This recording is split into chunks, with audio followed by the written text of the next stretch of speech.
Hello, mainstreamers and cinephiles and everybody in between. I'm Bryant. And I'm Caitlyn. And Operation Silver Screen is a go.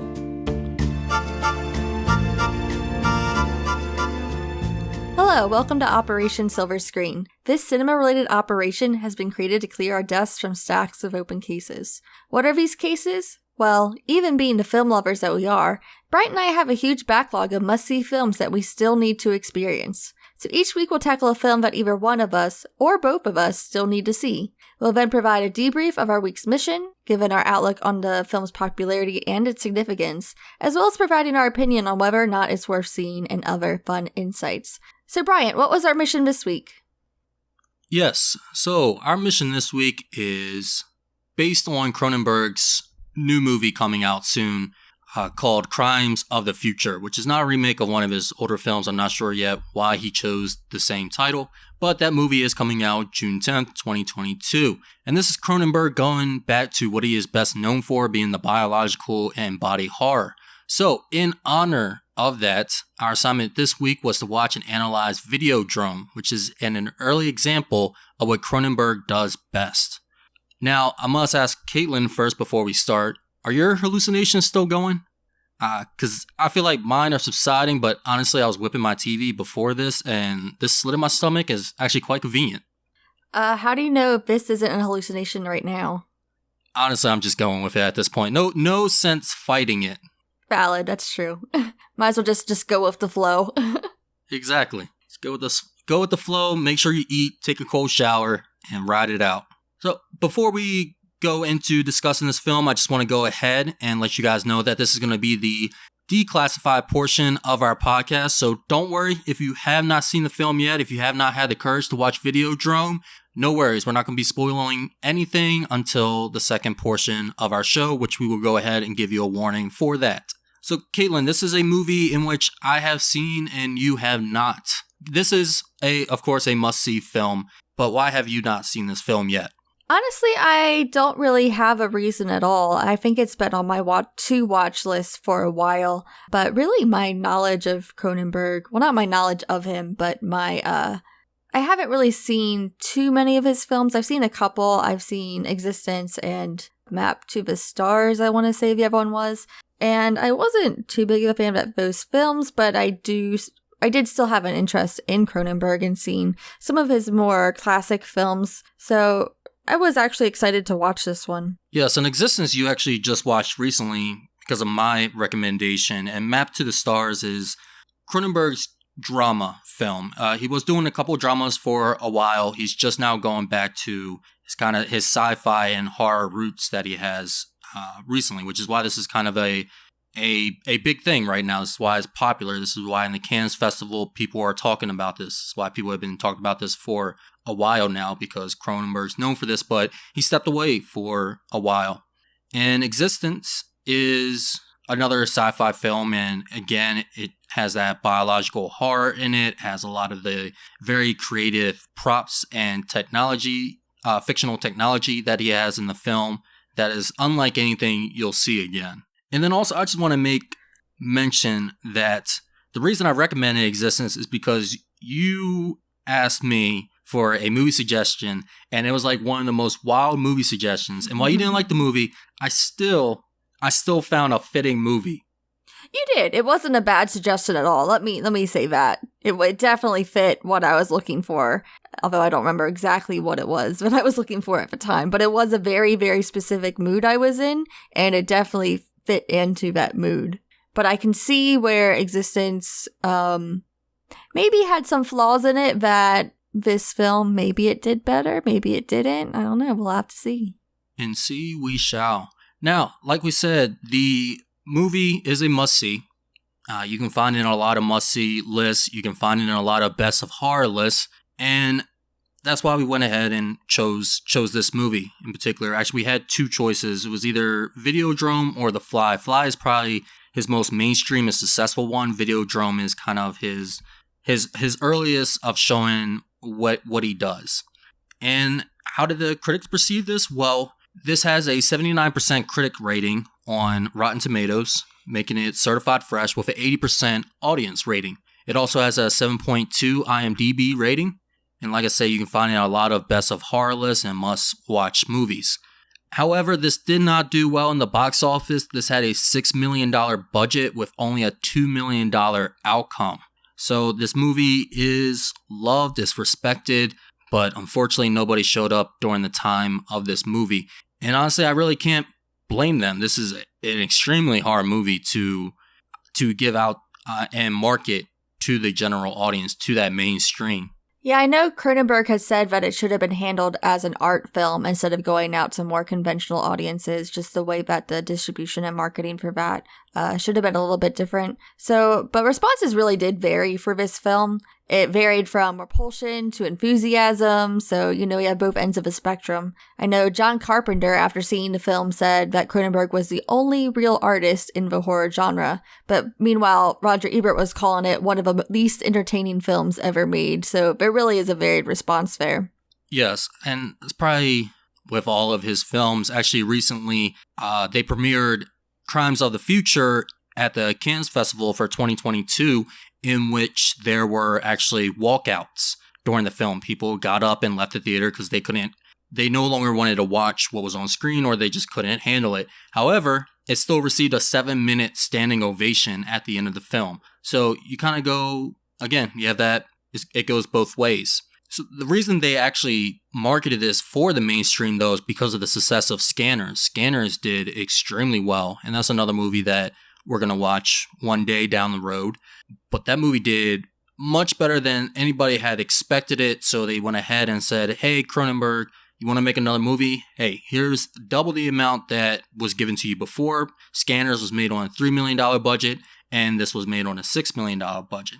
Now, you said it, Cronenberg mentioned that this film should have been marketed to a smaller audience, to the art crowd. However, that probably would have been a reduced budget, and this movie already hit the budget line. Actually, a lot of things that he wanted to do for this movie, and we'll talk about it more later, he was unable to do for this film because of the budget. So it's kind of a double-edged sword. But I mean, the movie was made, and he got to do what he wanted to do. And John Carpenter called him the true horror artist. That really does fit Cronenberg, because Cronenberg was given the option to make Scanners 2. But he didn't want to make Scanners 2. He didn't want to make a sequel. And this being the 80s, they loved making sequels to horror films. But he said, no, I don't want to make that. What I want to make is this right here. I want to make Videodrome. I have a vision and a message that I want to get out to the world. And they said, all right, cool. We'll go ahead and we'll work with that. Anything else you were able to find for what the critics thought, or the reason why we picked this movie? Yeah, I will say it's often regarded as a cult classic because it didn't have that quite good critic, or not that good box office reception in the beginning. It's often cited as Cronenberg's best and leading example in body horror. It's noted as the 89th most essential film in the history by the Toronto International Film Festival, so it's still in the top 100 there. And the Criterion did release it, or the DVD release, in August 2004 as well. Yeah, and I'll say that not only is this his most exemplary in body horror, but that balance, that body horror and using it to push a message in his film as well. I feel like body horror is something that I didn't really start looking really into and looking for in films until more recently, maybe since last year or so. I will say that this is also the first film that was distributed by a Hollywood studio of Cronenberg's film by MCA Universal. Oh, nice. Who released Scanners then? Do you know? I don't know. I'm guessing some Canadian distributor. I don't really know. I honestly don't know. Canadian would, yes. And we mentioned this word a lot, body horror. And do you want to take it what body horror is? You can go ahead. So body horror is basically kind of the manipulation and the transformation of the human body itself. Whether usually it's very grotesque. Usually it's grotesque, but sometimes it can just be minimal. Sometimes, it can just be a rash that becomes too much, and other times it can become like just the body tearing itself from the inside out. There's just a lot of great examples for this. The Thing is probably one of the biggest in body horror that you can see. Also, just and we'll be talking about this again, werewolves are during that transformation that can be seen as body horror. Again, that body going through a transformation.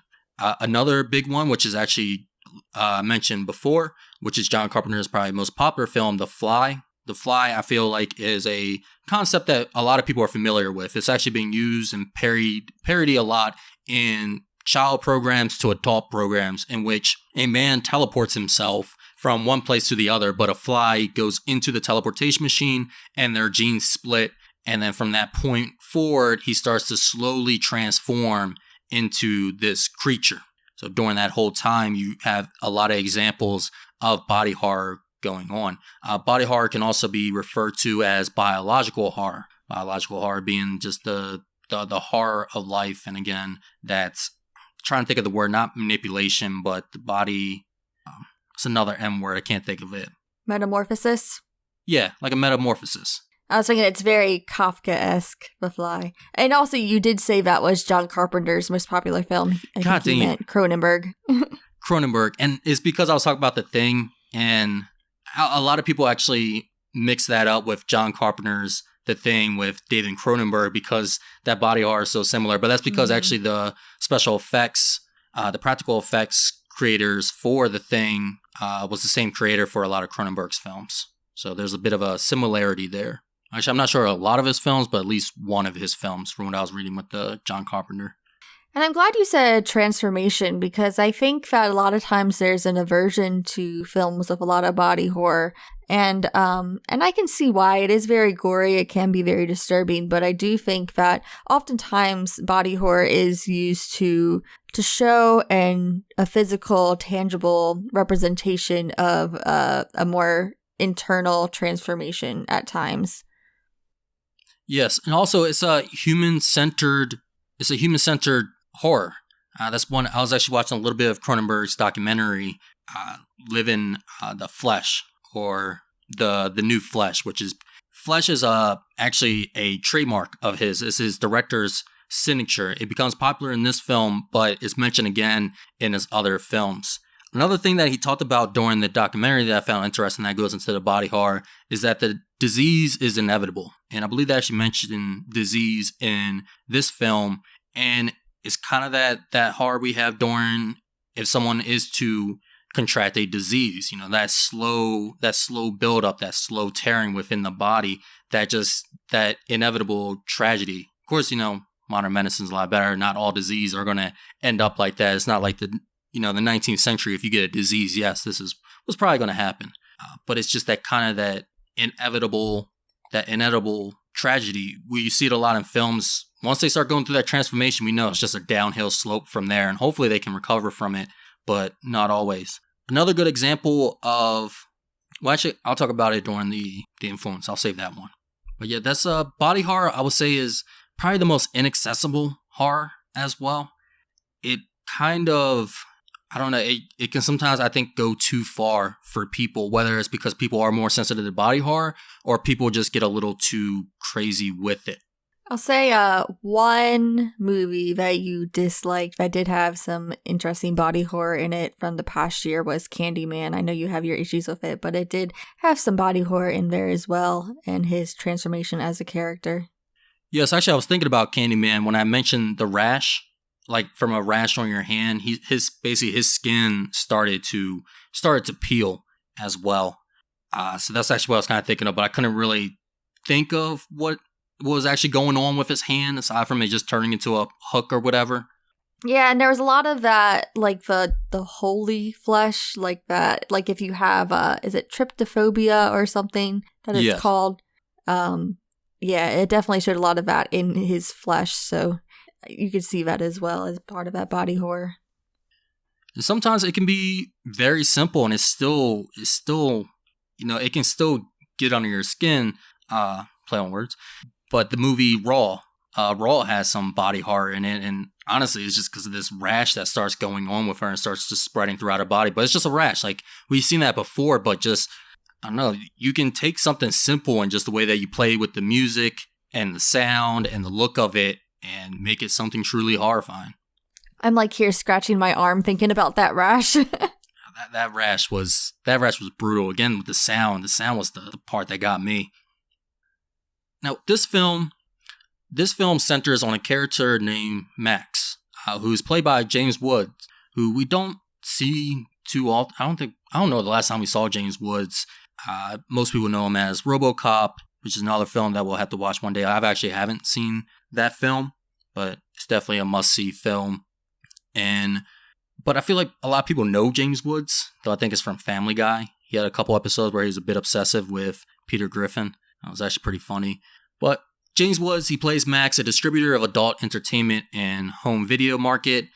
When he comes across a disgusting but enticing video, enticing piece of work in which someone is being tortured in various ways. And he believes at first that they're just actors because no one would actually subject themselves to this. So he finds himself obsessing over this. He thinks this is going to be the next big thing for movies. Like I say, he's a producer of adult entertainment, or not producer, a distributor of adult entertainment, and he's always looking for the next big thing, and he thinks this is going to be it. But his obsession takes him on this journey that eventually makes its way beyond the TV screen and into his head. Now, was it a home video market? It kind of seemed like it was like a television broadcast station, which, we wouldn't think about those things being on television, but I thought that's kind of what made it a little bit more sci-fi, surreal, I guess. Yes. So, yes, his was a network television. I guess I was thinking video market because he was obtaining videotapes, but then he was playing it on screen for people who will watch the television show. And he comes across this disturbing set of videos through a satellite that picks up broadcast waves. So it's kind of a mystery where these broadcast waves are being picked up, but he becomes intrigued by it. And I will say that this movie definitely probably has quite a bit of content warnings if you are wanting to look this up or want to listen to our podcast. I mean, we're not going to go too explicit with it, but I will say that there's a lot of sexual content and gore. If that's something that you don't really want to hear about, just a quick kind of content warning. What did you think of this film? Haven't watched it for the first time. It's a weird film to talk about because I feel like there is so much to talk about. I think conceptually, I like this film, and we'll kind of go into what those concepts are and how it relates to the world around us, because there's a lot of things in there that I really appreciate. I will say this isn't the type of film that I gravitate towards. A lot of the problems of art films is that at times they can be too artsy. I think sometimes that you lose the plot and you lose the point by trying to be too artsy. Sometimes I think it can come off as a little bit of a pseudo-intellectual. And I think that there are times when this breaches into that. And I think there's also times where it kind of drags. So it's not a perfect movie, but I do think that it's a movie that I continue to think about afterwards. And the more I looked into it and kind of did my own analysis of it, the more I did appreciate it. I think that it's a hard movie to like at first watch. It would be interesting going back and watch it again, but it's definitely a film that you kind of leave it thinking, what the hell did I just watch? You said that this isn't the movie that you would gravitate towards, and I thought to myself, well, who would gravitate toward this film? And then I remember that this was actually my second time watching this. So I guess certain people do gravitate towards this, because this was a film that I was curious about. This wasn't my first Cronenberg movie. This was my second, I believe. I know The Fly was my first. So I was kind of interested. This is during the time when I was just looking for all types of film. And this was, like we said, the biological horror film, or one of these. But it is the biological horror director.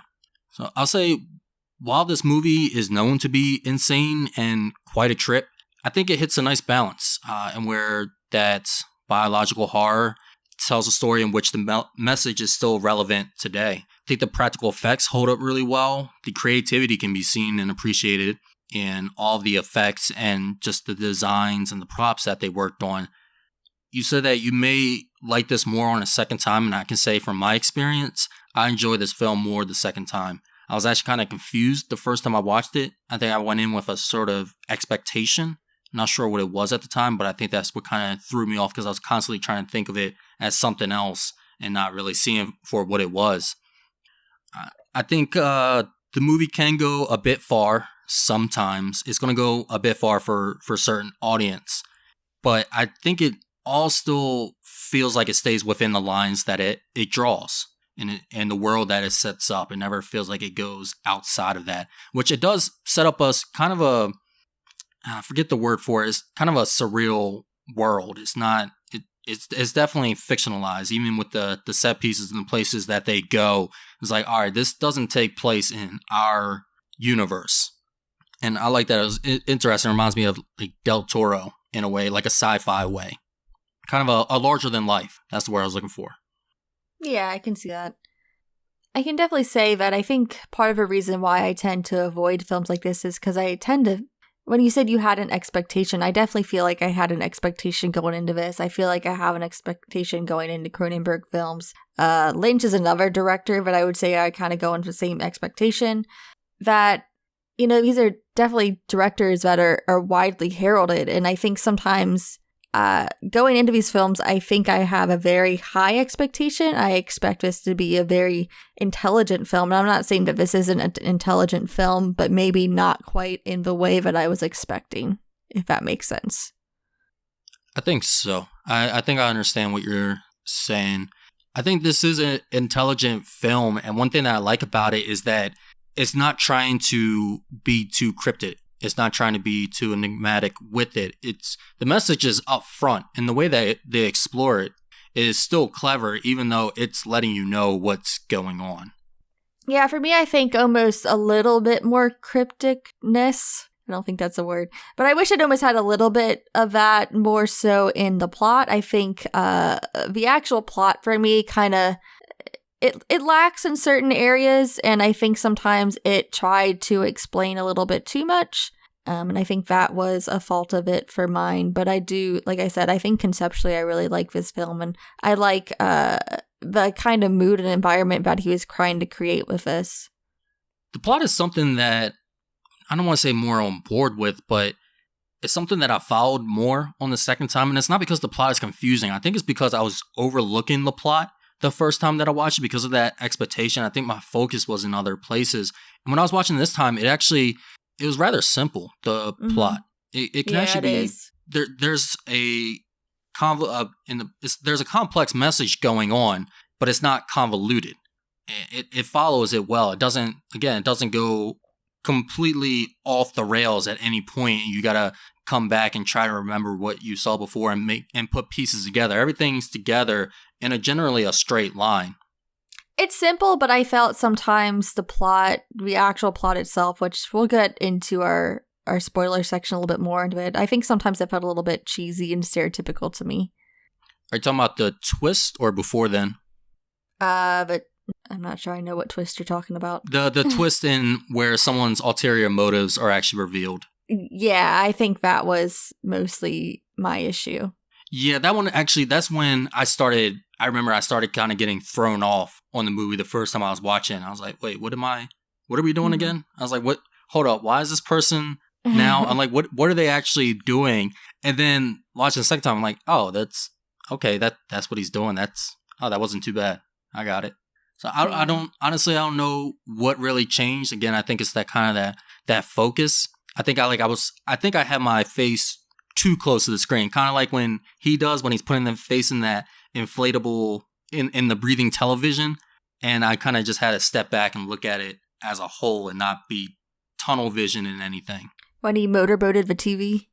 Yes, when he motorboated the TV, which that effect is great. And just being able to pull that off, especially in 1983 with no special effects, that was probably their biggest effect. And I think they play a little bit of it in the trailer. And it's rather interesting how they had to do that effect. And it took the whole effects team. Like, it took makeup, physical, and special effects all to make that one TV look the way it did. Yeah, they used like a rubber kind of material on it, correct? And it was a mechanical process? Yes, and then they shot the projection of the video onto this inflatable rubber, and that's how they were able to get that effect. Yeah, I mean, the effects in this film are great. It's great practical effects. It's an astounding achievement in that way. Rick Baker was the effects expert for this film, and he did a great job, but he also worked for American Werewolf in London. That was one of his big credits there, so you can tell that he definitely knows what he's doing, and he has worked on several other things as well. Yes, and I was trying to debate if I want to talk about Rick Baker now or later during the influence, but yeah, Rick Baker is... definitely a man to give a lot of credit to, especially during this film. And yeah, American Werewolf in London put him on the map. We have a plan right now to do that in October. So I'm looking forward to that. That's a great practical achievement. Like not just for Rick Baker's portfolio, but just in general for movies of all sorts.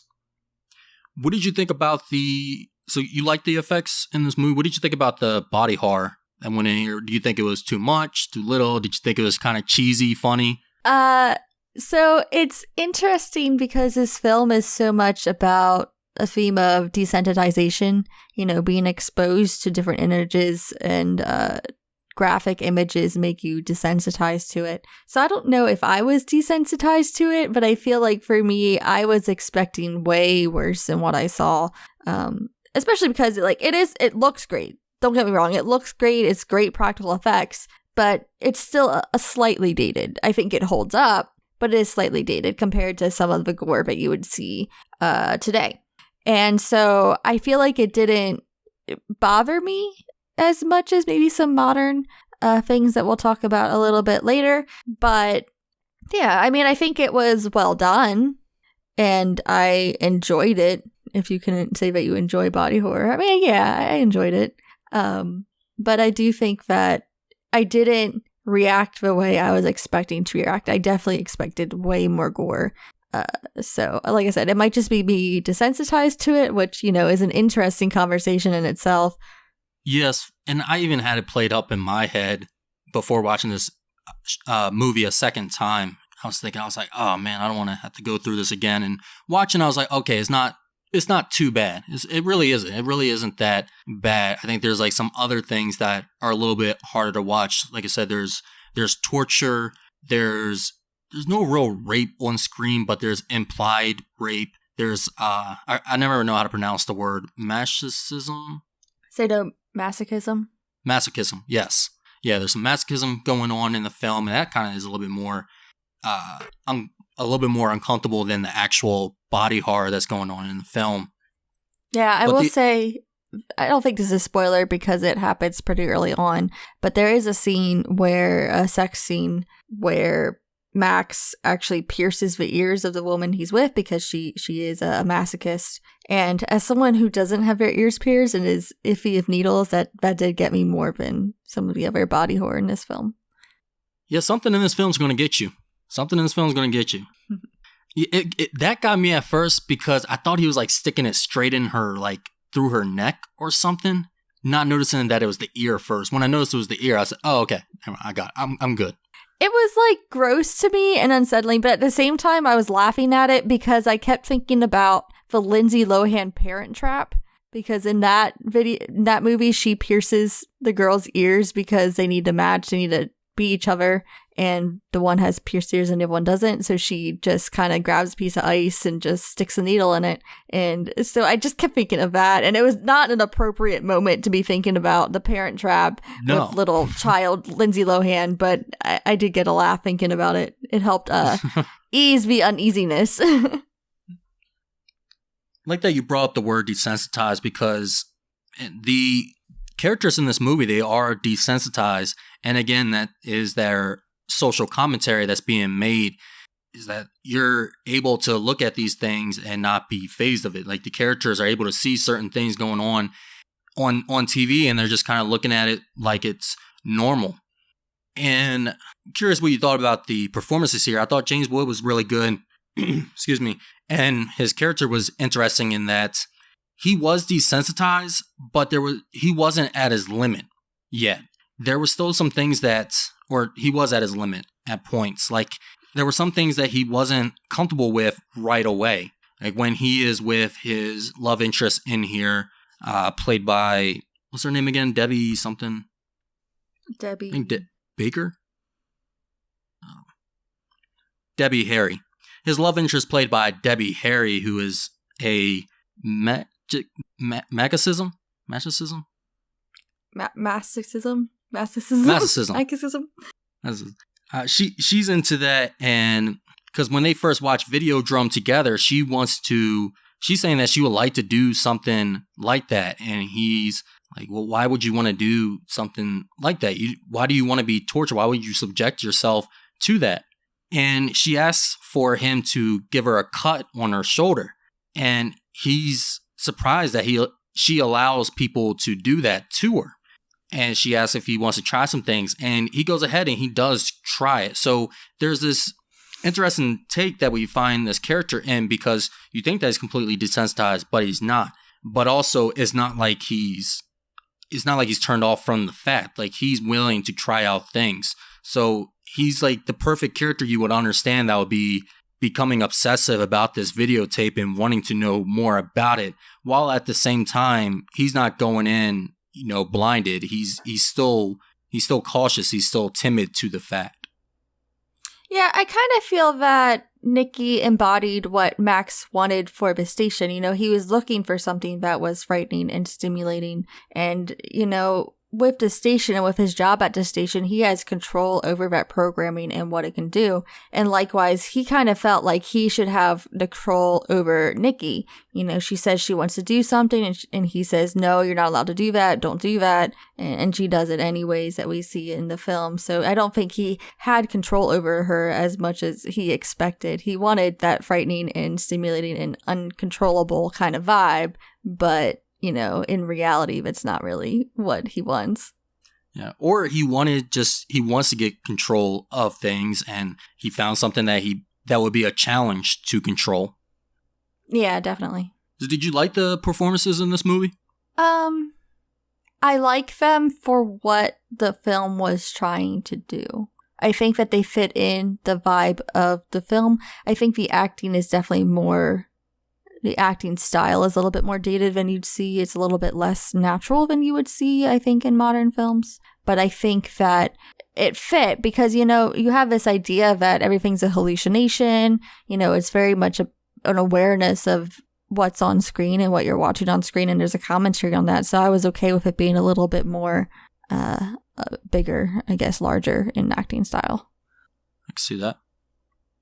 Now, let's talk about the second thing that this movie is really known for, and that's the message. So the message in this movie came out when VHS tapes became a large thing. Like, the video home entertainment market started booming. That was the 1980s. This movie was released in the 1983. And with now the accessibility to all these videos, you kind of have like two phases in accessibility to entertainment and information, or three. First, you have the printed literature, and then you had the home video market, and then you have, which we're in right now, which is the internet. And all have had its moments of censorship as well, and people very cautious and even worried about what this is going to do to society. So with the video market and now all these videos being available to people, especially available to minors who can just go ahead and just pick this VH tape up, or they can buy it from somebody, they were worried that they were going to be exposed to what's popularly known as violent imagery. So Cronenberg designed this film as a way to portray what people believe to be the product of this violent imagery, in kind of an exaggerated form, of course. But this film is to say, like, hey, for everybody that's really worried about this violent imagery, I guess this is what you think is going to actually happen, which is not. And he said, if that was true, then we would already be past that breaking point in what you have, because we're already exposed to violent imagery every day, even before the video home market. And we see that a lot. Video games was another one that was a big thing. People worried about Grand Theft Auto. Hey, if you can go out in the video games and just shoot up a whole district, then they may want to go out in real life and do the same thing. So the video market, they had a huge scare, and probably the biggest scare that anyone had was the United Kingdom. in which they actually went ahead and they posed an act, the 1984 Video Recording Act, and which led to a number of films being known as the video nasty, which, Caitlyn, you brought to my attention recently. Do you want to go ahead and tell the audience what a video nasty is? Yeah, video nasties are a series of videos that the UK deemed as inappropriate. And these can be for different reasons. It could be for sexual content. It could be for violence. And so it kind of started even before the act that they were kind of labeling these videos. And they basically wanted to keep this out of the public eye. You know, they wanted to save the children, you know. And so they created this act that kind of added a sense of legality to it and to crack down on bootleggers who might be passing around these videos. And while this isn't a film that's on the video nasties, I would say go out and look at the video nasties list. There are some notable films on there that you may have heard of, some which did make the list and others which didn't, because the films did have to try to go out for that certificate to receive that passing for them. But some companies knew that they weren't going to make it, so they said, hey, we're not even going to try, such movies as The Exorcist. I will say Cronenberg did have a film. It wasn't this one, but it was his 1977 film Rabid. That one was labeled as a video nasty. Scanners as well. And Scanners had... So sometimes the video nasties could get released in theaters and released in the home market, but they had to have been cut. They had to cut the scenes. And if you think that, well, at least you know we're not doing that anymore nowadays. No, some countries are still asking for their movies to be cut, and for different reasons. I found out recently that several films, ever since Shang-Chi, the MCU films have not been released in China, which is like the second biggest box office in the world, and they have not released a movie since Shang-Chi. Shang-Chi, first the actors were under fire because of things that they had said, and then No Way Home, like, well, what does China have a problem with in Spider-Man No Way Home? Well, the Statue of Liberty was in the movie during its final climax, and they asked for them to cut out that whole scene of the Statue of Liberty. Of course, Disney said, no, we're not going to go ahead and do that. That's like, why? That's way too much. But they did censor Eternals, correct? I know that there is a history of them censoring out LGBT content. I don't even think Eternals got a release as well, because that was after Shang-Chi. Ever since Shang-Chi... It might have been for a different country, though, but I'm pretty sure they did censor that. I think between the sex scene and the some of the LGBT content between Fastos and his husband. I'll have to take a look, but I think Disney wasn't cutting anything anymore.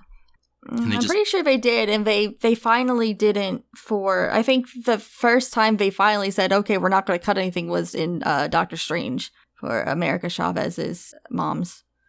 Well, there was something else that China said that they didn't want in Doctor Strange. Granted, nobody knows what it is. Something apparently alluded to a anti-communist message. With the video nasties as well, there's actually, what I found interesting, there were different sections of video nasties. You have 1 through 3, 1 being prosecutable. So if you had these videos or you were giving them to minors, you could actually face imprisonment for that. And then you have the lower subsection, which is they can just confiscate it and they'll destroy it. So and that was based on the movie. So the worse the movie was in their eyes, the worse the punishment was going to be. And Eternals did not open in China and isn't expected to be granted a release in the future, despite being directed by a China-born female maker. Okay. It might have been for a different country, but I remember there was a lot of uproar about it being cut out. What I find interesting, too, about the video nasties, and actually it wasn't until 2010 that this was repealed.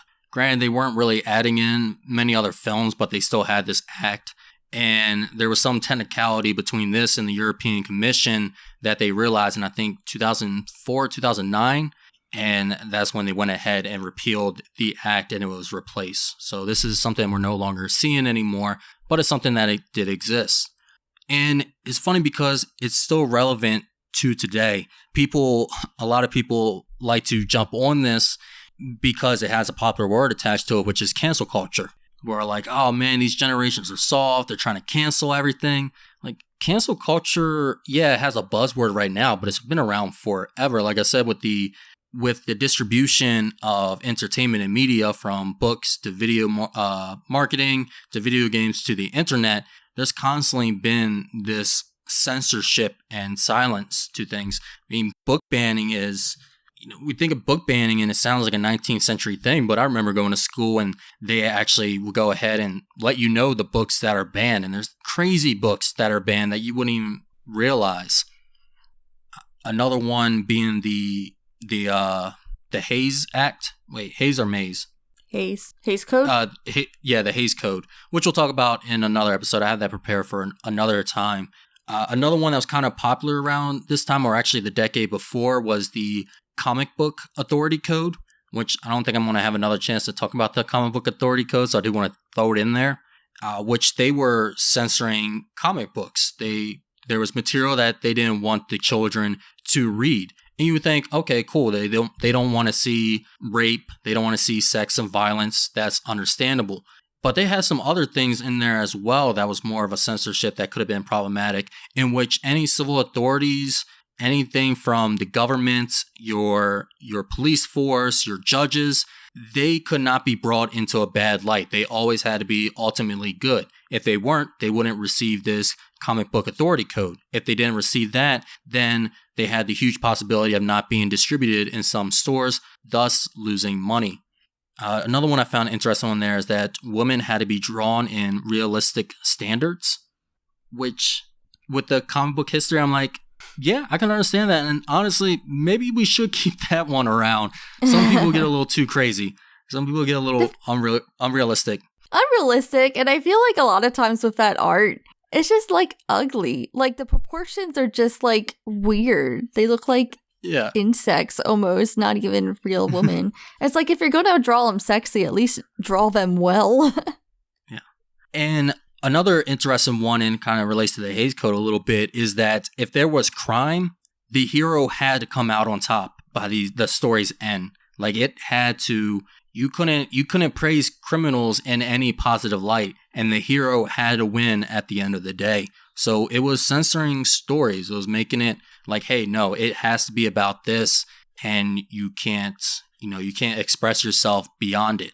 And again, going back to this movie, this is what Cronenberg is like, well, is this what you guys are scared of? Because by the way that everybody's going all hysterical about this is pretty much what you guys think is realistically going to happen. You think that the videos that people are going to watch are going to start producing hallucinogenic input into their minds, and that they're going to lose sight of reality, and they're going to start committing violence and start losing themselves, and society itself is going to crumble. Which, of course, like, no, this isn't possible. Of course, this is exaggerated. Nothing in this film can really happen, but that's what they were scared of. It is interesting, though, that you say that, especially since there were actually shots from this film during its theatrical release that were censored out of it. One scene in particular that was censored out early on in the film, and I do want to talk about this a little bit more in depth. He is looking for new porn videos to show on the broadcast, and he looks at a soft porn called Samurai Dreams. It's a very racist, stereotypical porn that we will get into, but there is a dildo scene in that video that he's watching, and that itself was edited out in the theatrical release. And some censorship is going to take place, and like I said, some of it makes sense. Like, some of it, I understand why you wouldn't want to have that in there, especially if you're going to have a theatrical release, which I'm not even sure if PG-13 was made yet.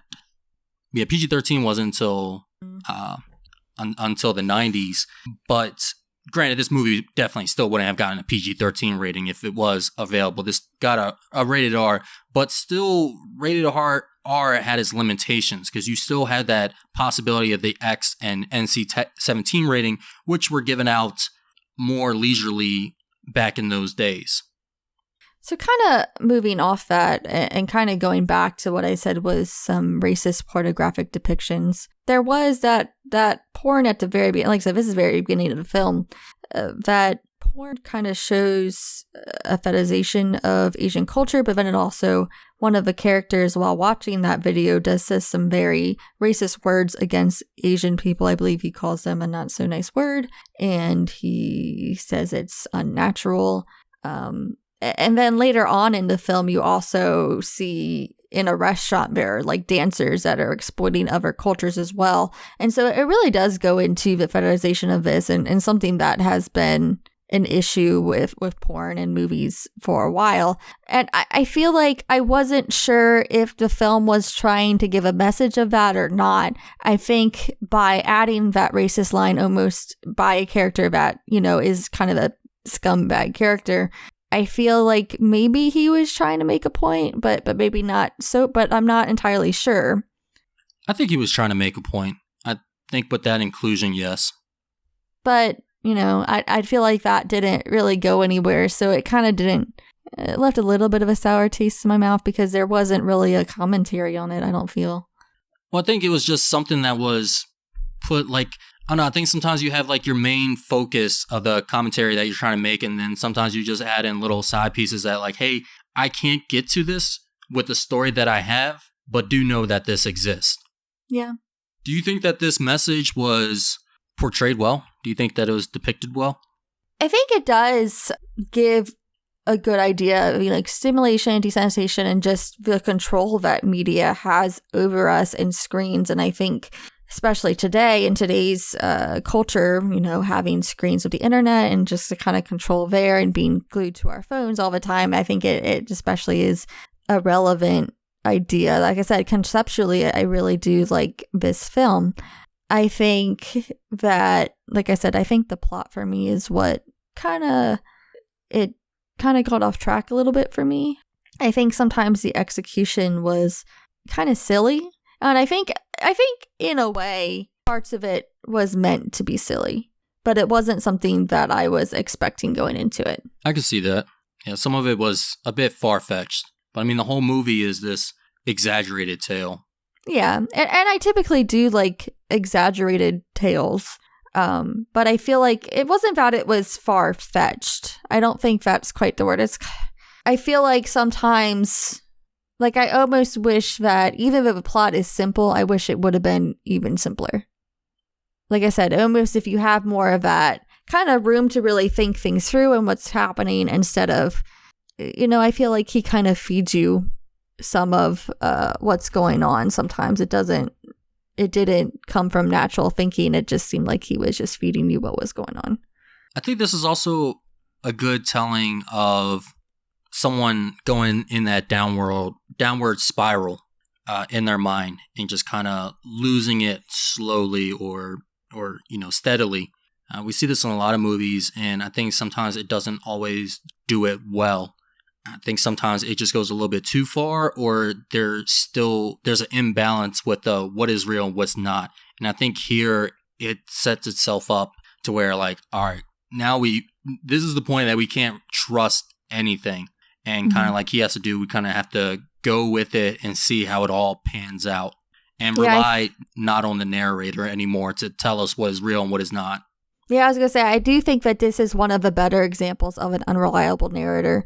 I think sometimes we have films, and I'm blanking on an example of this, but it's an unreliable narrator because at the end it's like the big twist, oh, it was all a dream, you know, in that kind of sense. But it doesn't really do that. It kind of tells you halfway that this is a hallucination.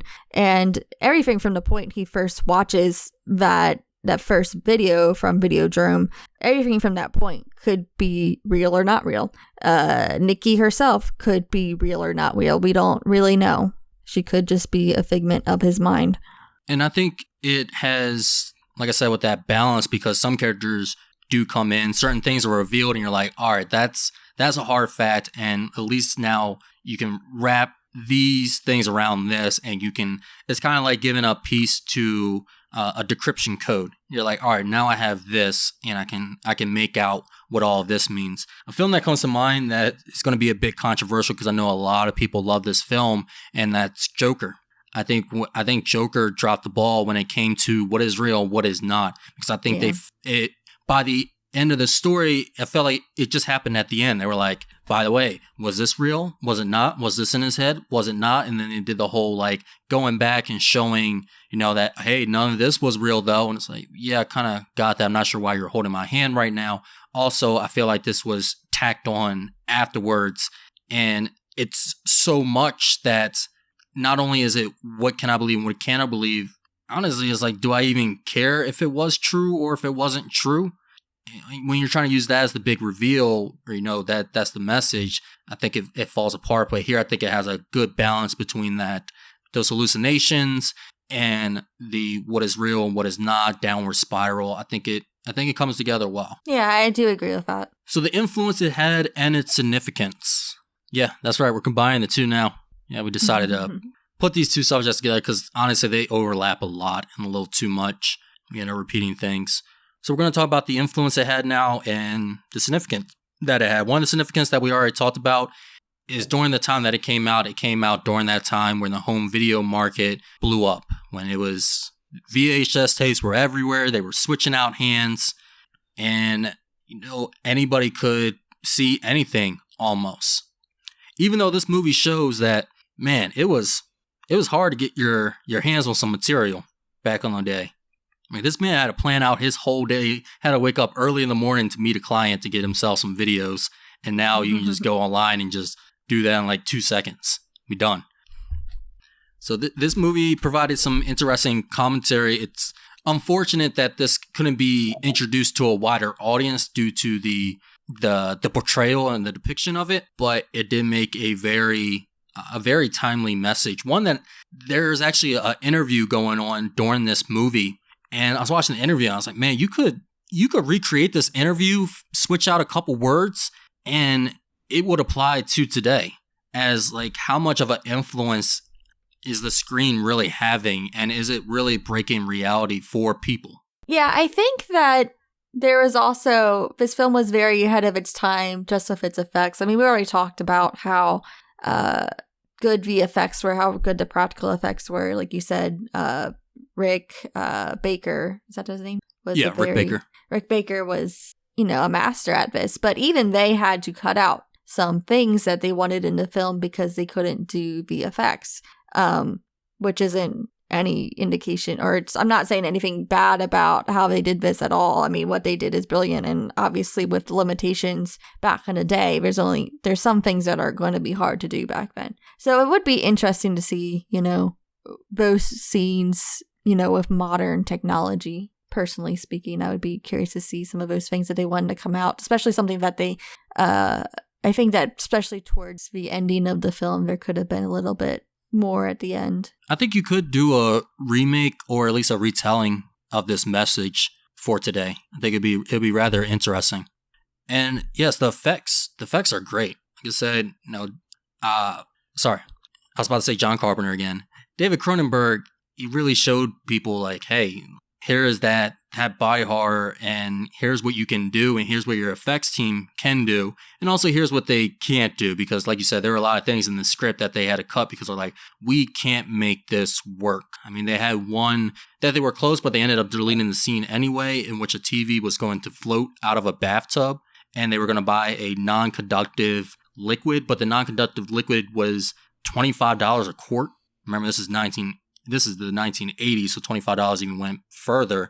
It sounds like a lot of fun they were having on set trying to find ways to create these things. When Rick Baker received the script, he already had this mentality of like, I can make anything onto the screen. And Cronenberg said, all right, here you go. And he said, can I switch my words around? I can create almost anything on screen. He received the script and was like, how am I even going to make most of this stuff? But he went at it. So great for him, because they were able to make the floating TV actually without electrocuting. They didn't buy that stuff, but they wrapped it in so much insulation that it wouldn't electrocute somebody. But they also found out that TVs back in the day floated. They didn't know that. They threw this TV and then it started floating. And they're like, oh, because of how vacuum tight the tubes were inside of it, it made the TV float. So TVs float, guys. Or back then, those types of TVs float. Yeah, and no, don't try this at home. Yeah, do not try this at home. You're like, oh man, TVs float, and then just throw one in while you're taking a bath or in the pool. Don't do that.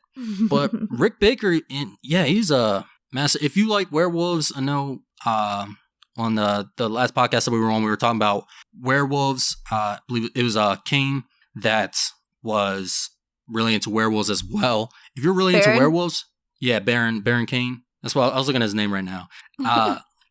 If you like werewolves, man, a man that you got to respect is Rick Baker. Because ever since that he proved himself in American Werewolf in London, he's been kind of the go-to person for werewolf movies. And actually he did The Howling, which was before American Werewolf in London.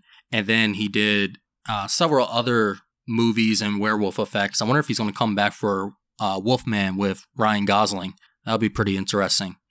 Rick Baker, it's not only horror that he's done before as well. He did the special effects for How the Grinch Stole Christmas with Jim Carrey. He even did the makeup effects for Robert Downey Jr.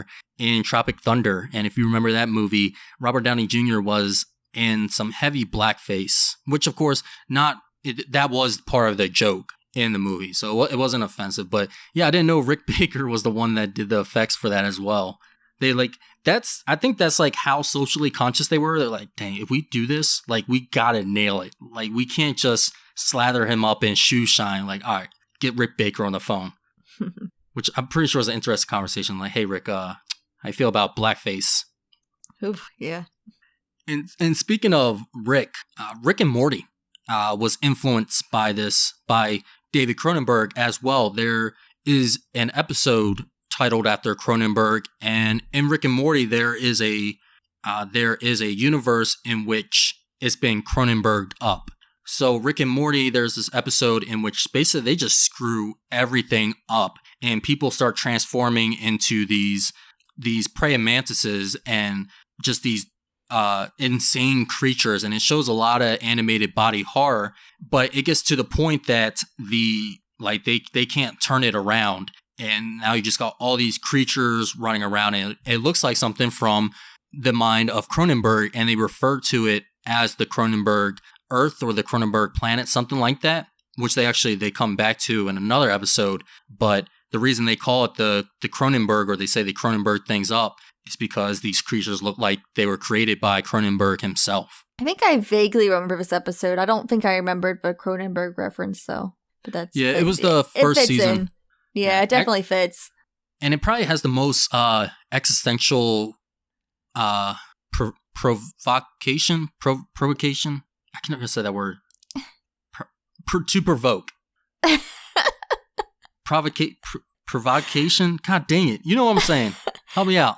I understand, but I don't think that's the right usage of that word. Okay. Anyway, it's probably like its most existential crisis episode as well. The ending in it.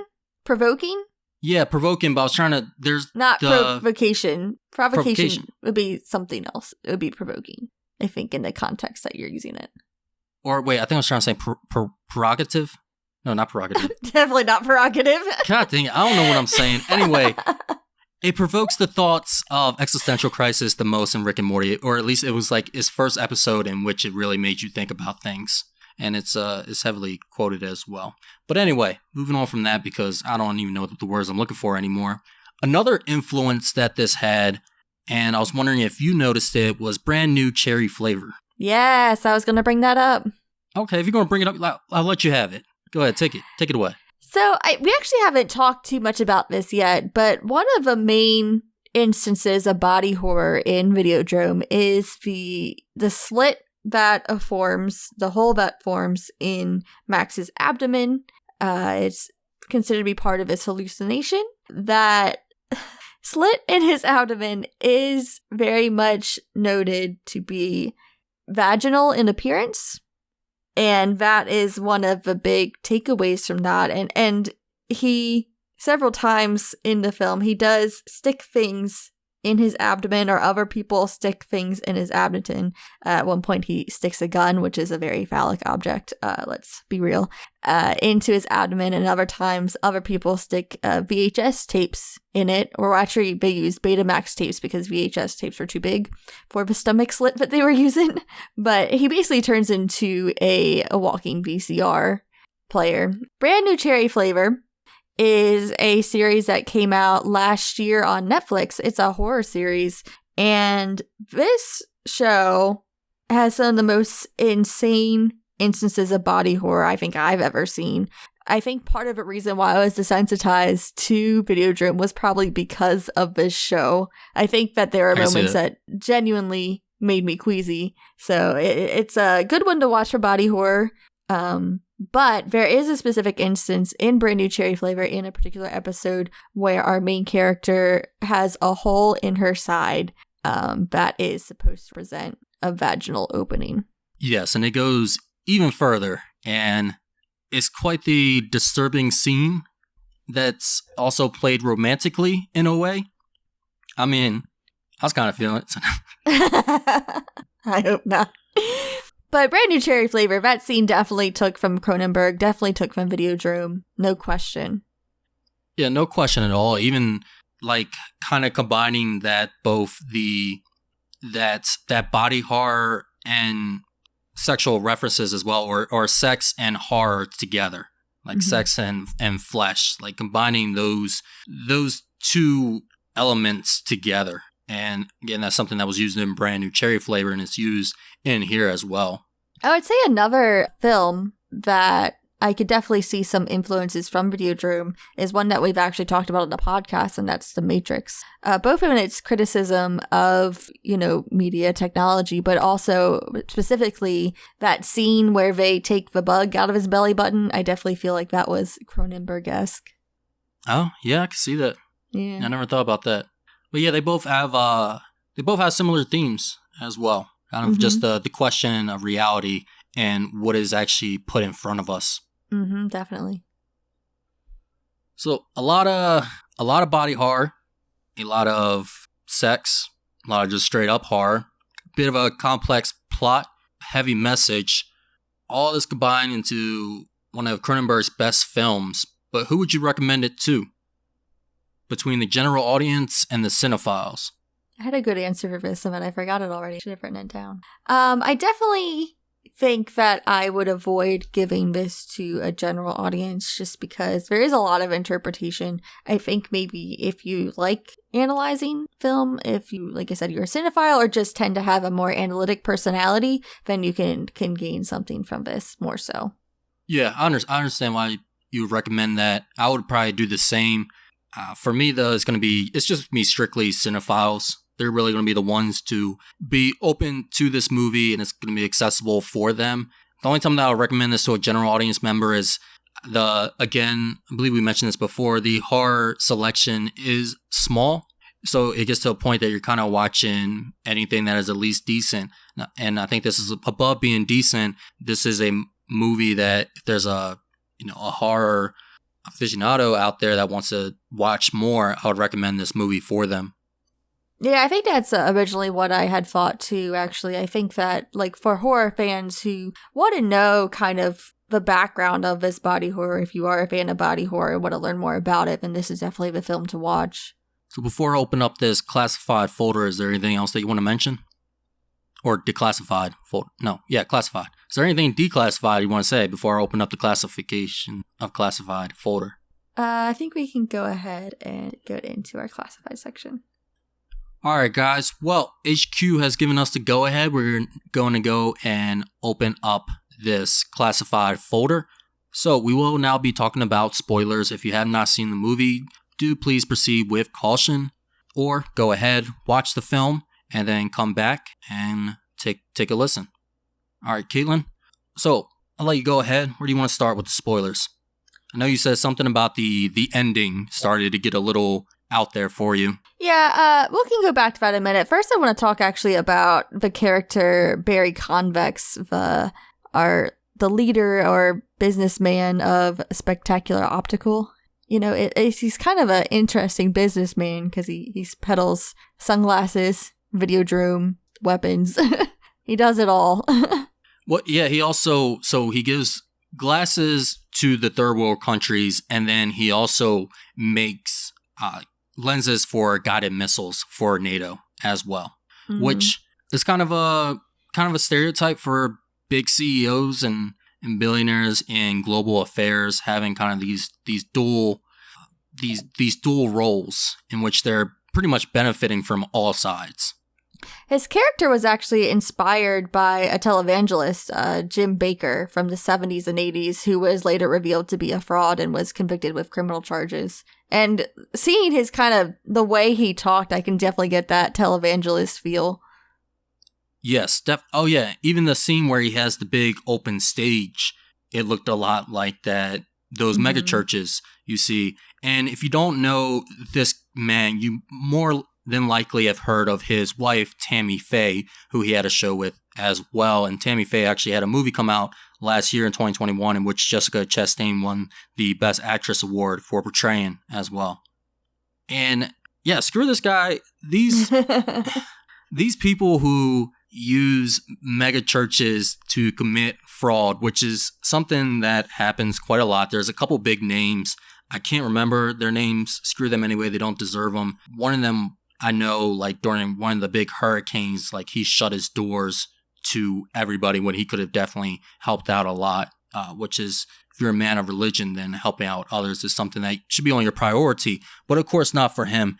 These people at these mega churches, not saying all of them, even though I think the whole mega church idea has a lot of issues within it, but basically saying that, and in this character, this guy, what's his name again? Because I'm mixing up these Barrys and Bakers and Rich and... Barry Convex. Barry Convex, yeah. So Barry Convex, he was imprisoned for fraud. He was saying that a lot of this money was sorry. No, Barry Convex is the character that is based off Jim Bakker. Jim Bakker is the Jim Bakker. Yeah, see, I told you. The names get confusing. Jim Bakker used these... He used the funds that he said was going overseas, and he used them to put into this city that he was basically growing. Like he was growing his own town, his own religious town, quote unquote, and then also using it for personal expenses as well. I think it was $350,000 that he ended up getting investigated for. He also gave some cover-up money to one of his secretaries because she was making an allegation of rape as well. And this guy's actually still working today.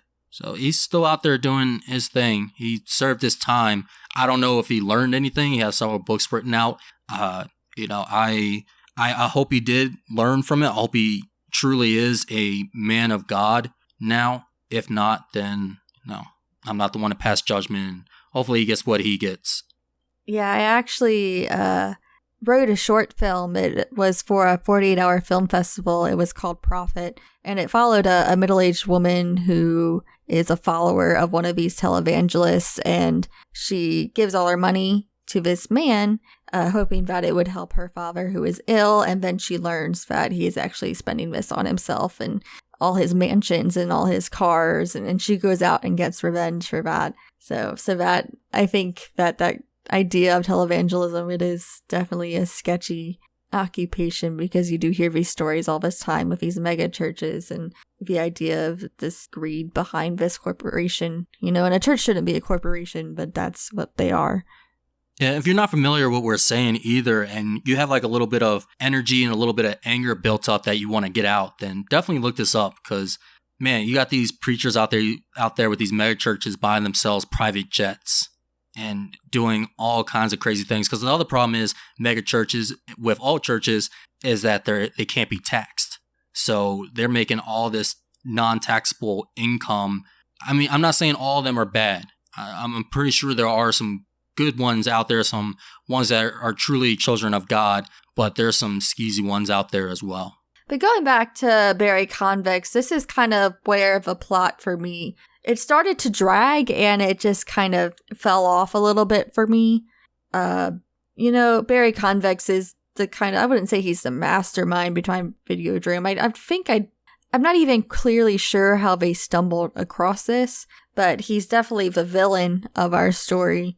And his motivations to me of why he wants to use Videodrome, he had a sleeper agent at the television station the whole time because he wants to take control of the television station so he can broadcast out Videodrome and, catch his evil deeds, his evil plan. And he does kind of have a moment where he's all explaining this all to Max with his evil plan, that kind of stereotypical villain voice, just, haha, this is what I'm doing.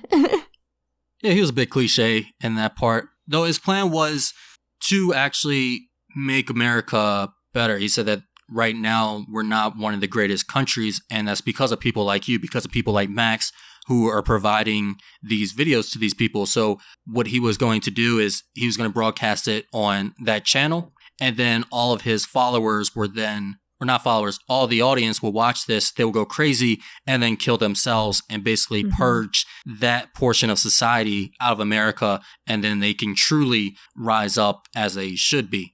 Yeah, he wanted to make America great again. He wanted to make America great again. Funny how we keep coming back to that. Yeah.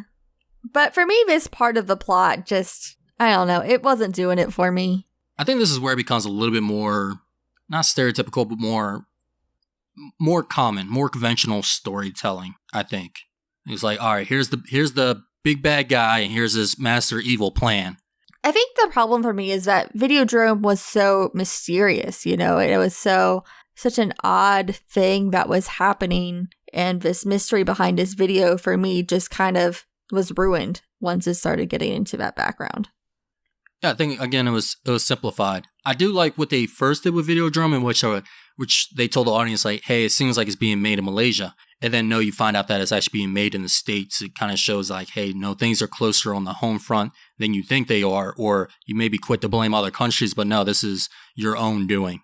Yeah, I did like that as well.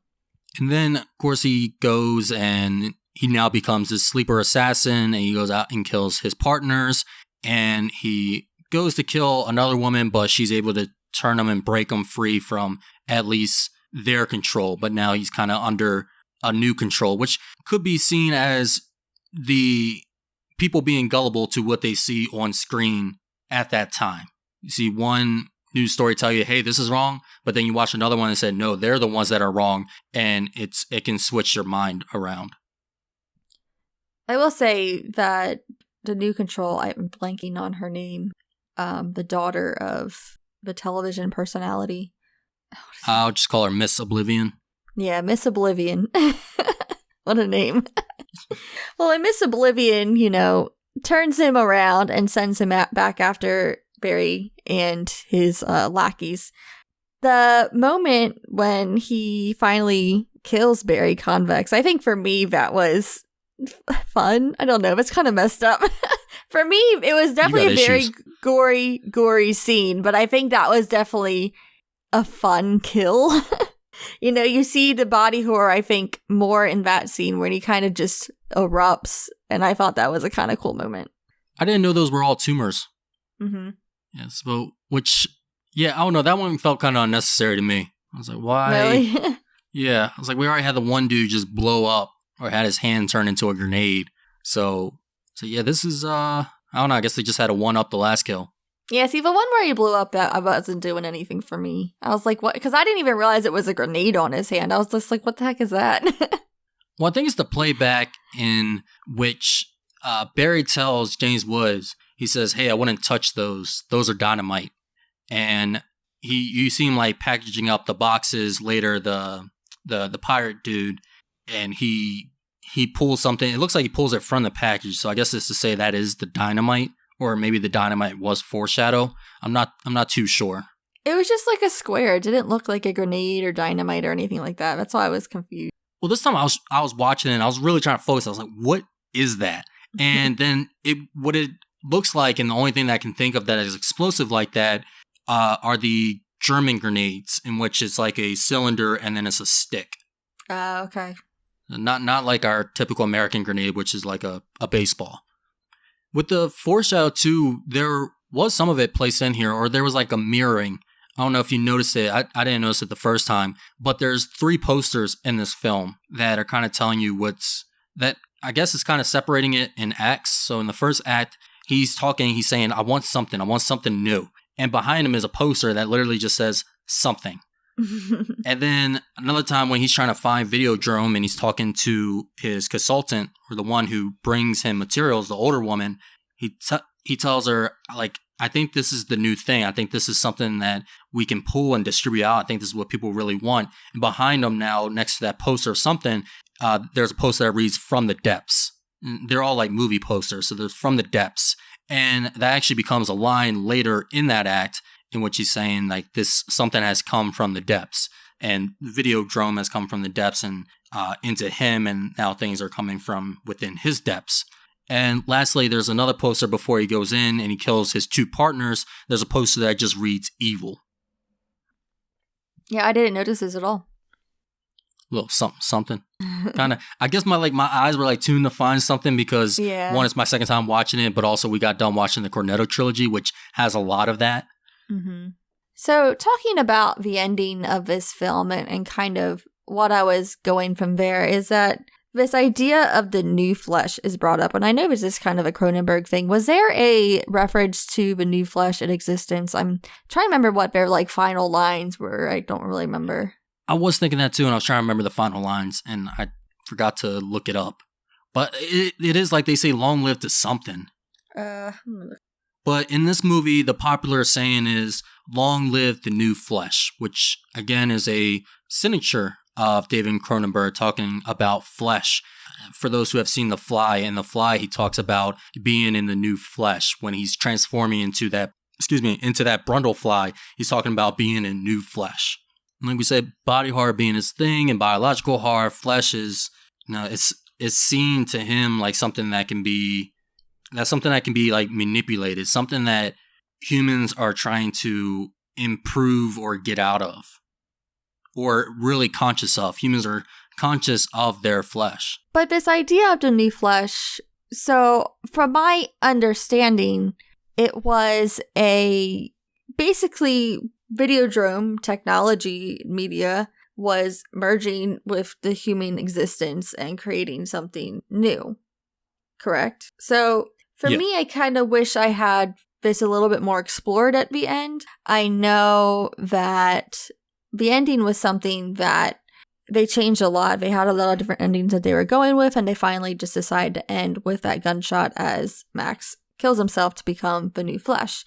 But there was also an alternate ending where they could have afterwards shown him in Videodrome back with Nikki. And then I also kind of heard, it was from one YouTube video. I don't know if this is an actually proposed ending or just something that the YouTuber was expressing that they wanted, but they wanted to see kind of like a tangling of limbs and cords between Nikki and Max at the end, of a vision of this and what kind of an idea of what that new flesh would look like. And I kind of wish that there had been a little bit more after the gunshot. Maybe not necessarily those endings, but something, I think I wanted a little bit something more about this new flesh. I do too. I agree. There could have been something explored more with it. And I forgot to mention, when he's killing those individuals, they're repeating to him, like, you have to kill these persons, like, kill them all. And I think that's the biggest worry that people have when it comes to video. They're worried that the screen is going to tell their kids to pick up the gun and kill their parents. Of course, that hasn't happened. And again, that's something that's very, is an exaggerated belief, but I feel like they kind of played on it in this movie as well. And also even with him just killing himself at the end. I would say that it's not exaggerated, though, in today's world. I think that the media has become definitely something even bigger than what Videodrome, I think, expected. And you see, like, the internet now being in some of these, like, discussions and stuff, and some of these chat rooms that can have a negative influence, and cyberbullying and stuff like that. And I definitely think that violence can come out of the media even more so than before. But I don't think violent media in itself is the cause of instances, but it definitely, the internet and media in general can lead to this. Right. And I would say it's not as direct.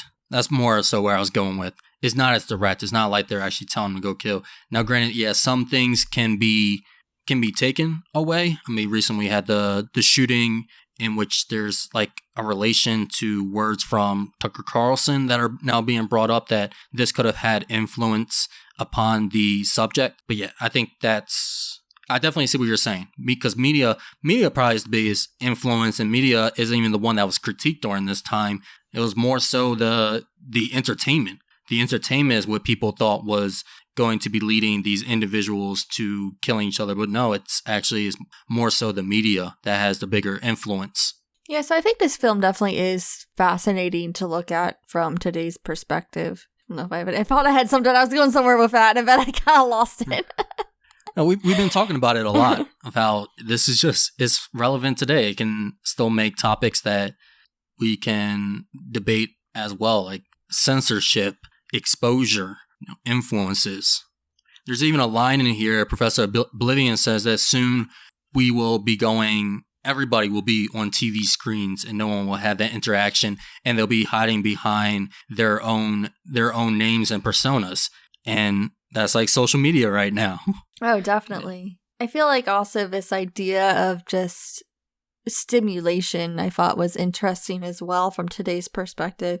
This idea that you need that constant stimulation and you need something that's going to be more and more stimulating is interesting, because I feel like, we always have these trends, they're big for a little bit, and then after a while it kind of gets old, and then we need something else crazy to happen. And just also with the news cycle, what captures our attention, something will be stimulating one day, and then the next we need something more and more to capture our attention. Like I said, especially in internet culture, because we're just constantly surrounded by things. Some other things I found to be kind of relating in quotes. He says that it was an accident coming upon Videodrome, but it brings up the question, is it so much of an accident if you were looking for it? And there is the kind of question throughout the movie, like, is he hoping that Videodrome is real? Is he hoping that what he sees on screen is real? Is he truly messed up just for wanting to spectate something that is in his mind being acted? So something I was a little confused about, how Videodrome appeared to him. So would it appear to different people in different ways? Like, did it just appear to him as that, kind of sexual torture porn video because he was looking for something like that? Like, if you're not looking for that, would it appear to you as something else? No, because I think, like, it may have different versions, but remember, they were going to distribute it to his audience. So it's people that would want to look at that certain thing. If it could just be anything that you want to see that's messed up, then everybody would be affected. But they were just going after the people who wanted to watch messed up things, or in their mind, disturbing, grotesque images. But that's their choice to show it to that particular audience. But obviously anyone could watch this if they showed it to them. But that's why I was wondering if maybe it would manifest as something else, because I was a little confused about how that whole broadcast really played into Videodrome as a whole. But then that's what I was kind of thinking, that, okay, like, what if someone else watched this who wasn't really into that? Like, would it be something else? Well, it wasn't even broadcast. It was, they produced the movies themselves. So they did the recordings and everything. Oh, so Videodrome is okay, so this is where I lost point of the thing. So Videodrome is an actual recording? Yeah, Videodrome was an actual recording. So during the whole reveal of the antagonist, they tell him, is like, yeah, Videodrome never broadcasted. We produced that. We created that. And then we presented it to you like a broadcast. So you thought that you just came upon it, kind of getting that interest, and also hiding their motives as well. Okay, because I kind of took it, I thought that Videodrome was more of an technological entity that kind of manifested itself while they were doing some kind of work in that. I don't think I realized that they were specifically filming that particular, like, red room with the actors that are, or not actors, but with the torture and all that. Yeah, they were actually filming that, and then for some reason that had an effect on people. I think it's also, they were recording his hallucinations. So I'm wondering if those hallucinations, like, if the tapes are people's hallucinations and they're given out. Because I'll also say, like, he was watching the video with Nikki and they were seeing the same thing. Yeah, but I think that's something, but it also interests her. It intrigued her. It was something that she liked. Yeah, I think the tapes itself, like, has a certain calling to certain people, because she was going through and that one popped out at her. Okay. Something about this film that I also noticed was just the set design. I mean, I know you talked about some things that were hidden in the background, but just the composition of the scenes in how it played along with that set design, I thought was interesting. I think that Videodrome, the video that set piece for the video, it was very minimal. There's not really much to that. It's just kind of a red wall. But then when you look at the areas in I'll put in real life in quotes, there's definitely a sort of maximalism to the settings. You know, I think looking at his apartment, it's kind of disheveled. There's a lot going on, and I think a lot of the composition kind of made it seem this way, even more so than just that what was in it. I think too, like the office buildings, they just all felt kind of crowded and kind of a sense of maximalism. And I think that kind of lends itself to this idea of stimulation, that you're going to be overstimulated by the environment that you're in, and what you surround yourself with also is part of that stimulation. Yeah, like I said, the sets they had also kind of just felt like they were of another world. They were interesting, something like we wouldn't see, but it definitely played into the message as well. Yeah, so definitely props to that set designer. I'm not quite sure who that is. I'd have to look it up, but props to them. Also, going back to your theory of, is it different for everybody? I'll say no, because the one guy, the pirate, the one that was pirating the movies, for those who haven't watched it, don't worry, there's not a real pirate in there with an eye patch and a wooden leg.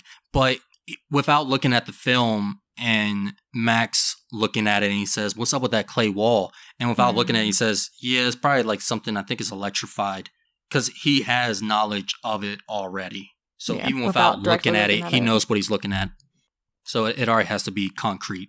Which that dude, I don't know his name, but I wasn't a fan of him. I didn't understand why he kept calling him Patron, like in this like Hispanic accent. Like it made me think that, you know, he was trying to say something else in Spanish, but I don't know. He just kept calling him Patron, and I was like, why? Why do you keep doing this? Yeah, no idea. I don't know. It's like, you know, it's like some people have their names they like to call people, and sometimes they are of a different language, like compadre or comrade. I will say there is a lot of really good, like, kind of one-off lines in this movie. You know, one of the ones I liked is that he said monologue is his preferred mode of conversation when they were talking about Oblivion. Masha, a character in the film that we didn't really talk too much about, I know she was talking about Videodrome and its dangerous quality, and she said it has philosophy, and that's what makes it dangerous. I mean, the monologue can fit with a lot of people right now. You have vlogs. Vlogs are basically monologues, and I doubt everybody is open up to criticism and debate. You know, we usually, we see both types of mediums. We do see the debates that come up. I mean, we do debates. We're not just doing monologues.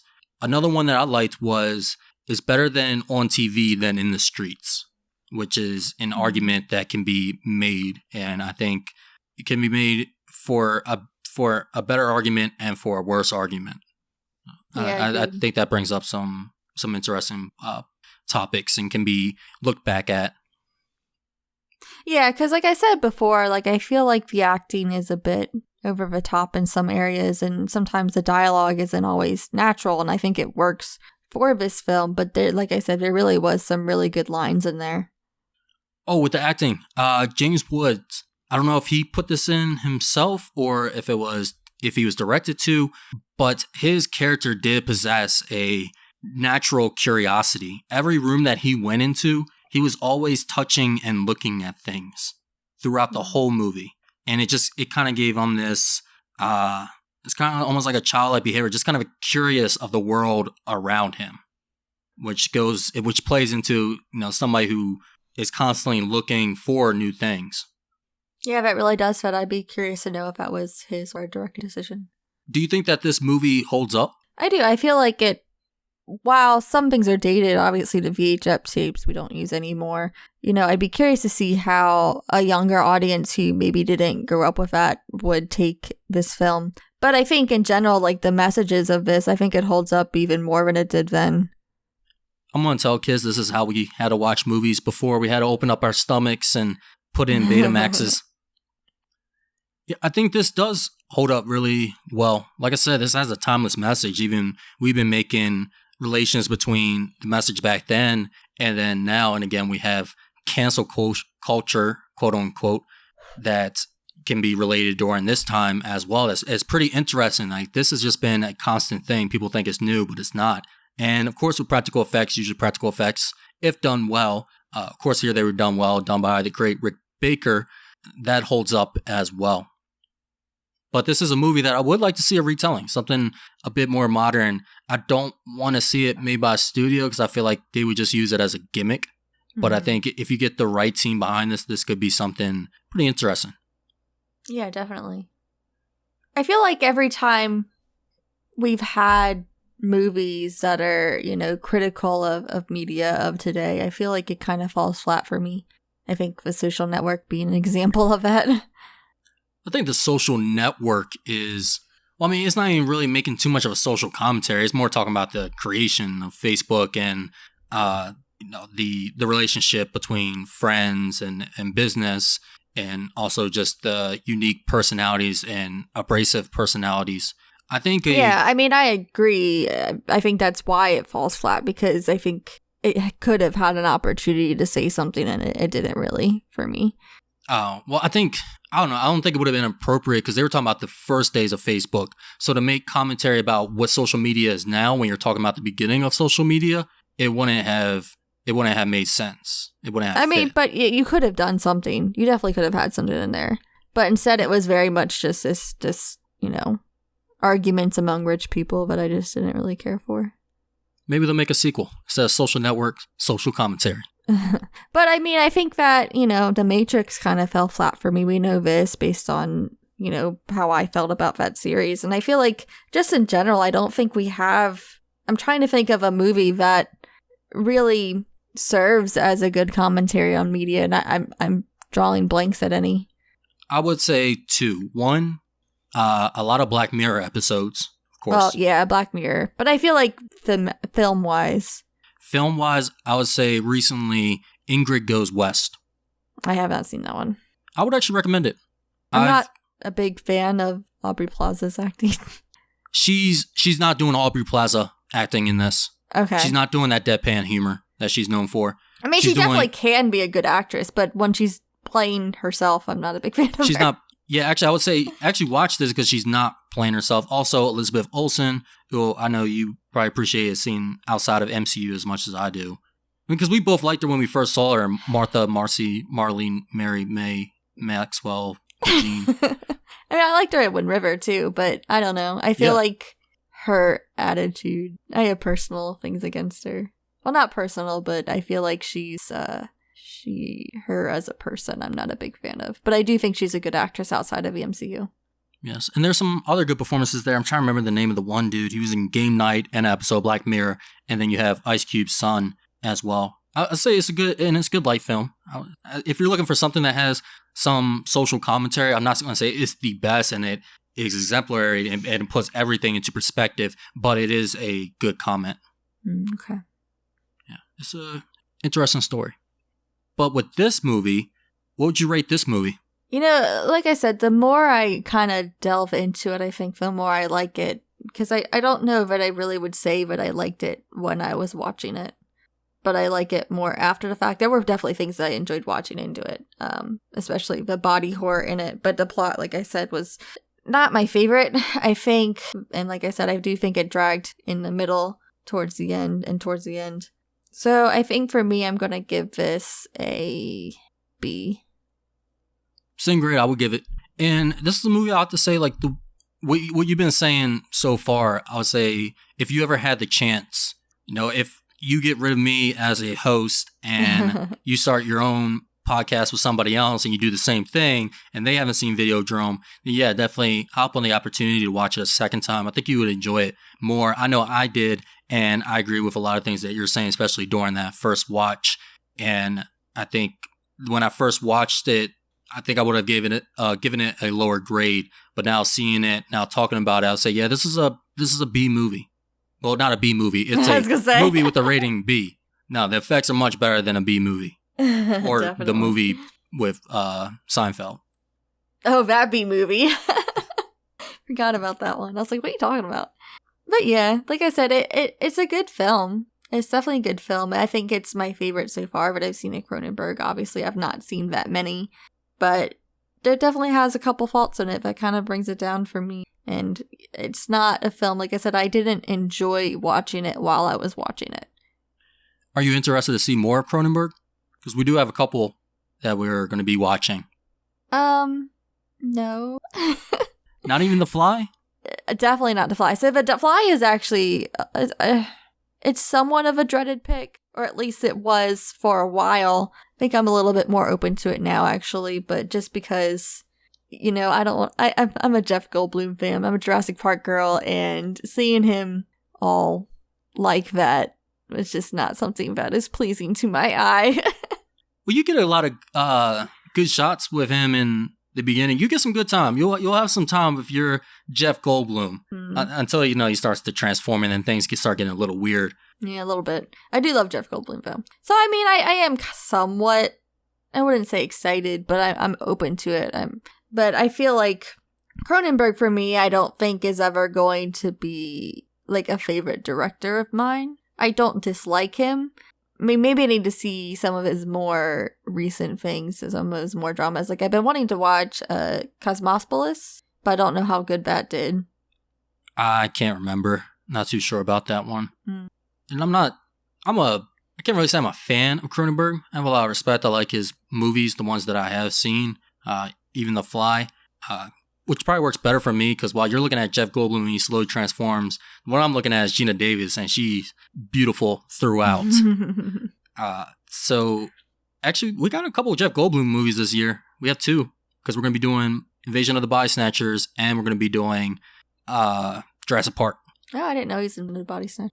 Yep, he's pretty good at it. But yeah, Cronenberg is somebody that's, man, it's kind of like the Videodrome. You're curious, like, man, what is Cronenberg about? Yeah, and I think he delivers.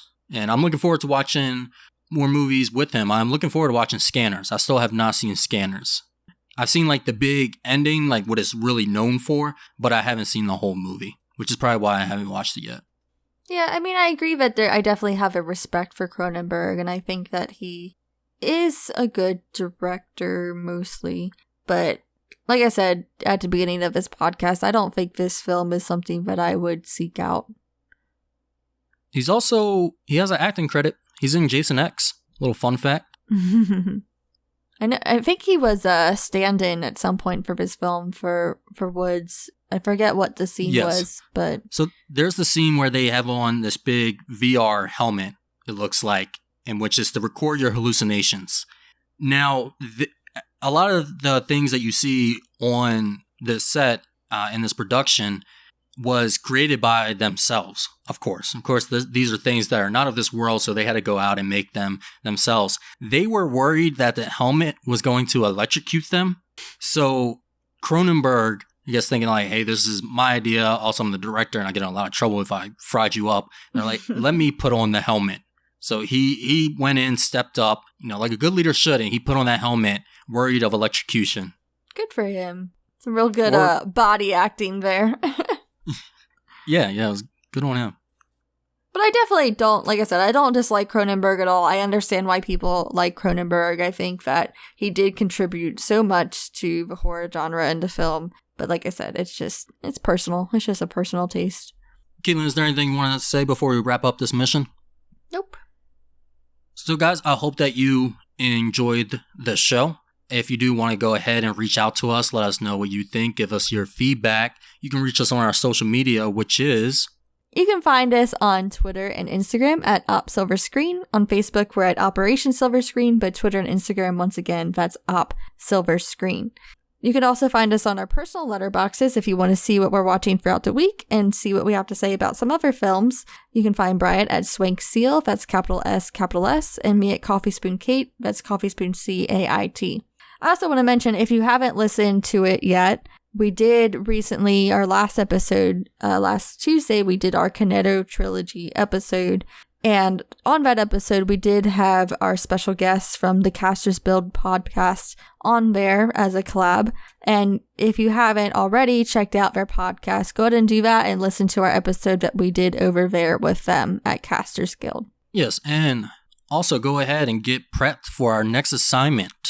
In celebration of Pride Month, we are going to be doing a possible cult classic But I'm a Cheerleader. A movie that is not too well known, but from what I hear is a hidden gem. I have not seen it, nor has Caitlyn, so we are looking forward to this movie. Go ahead, watch But I'm a Cheerleader, and then join us for our next assignment. Till then, I'm Bryant. And I'm Caitlyn. See you.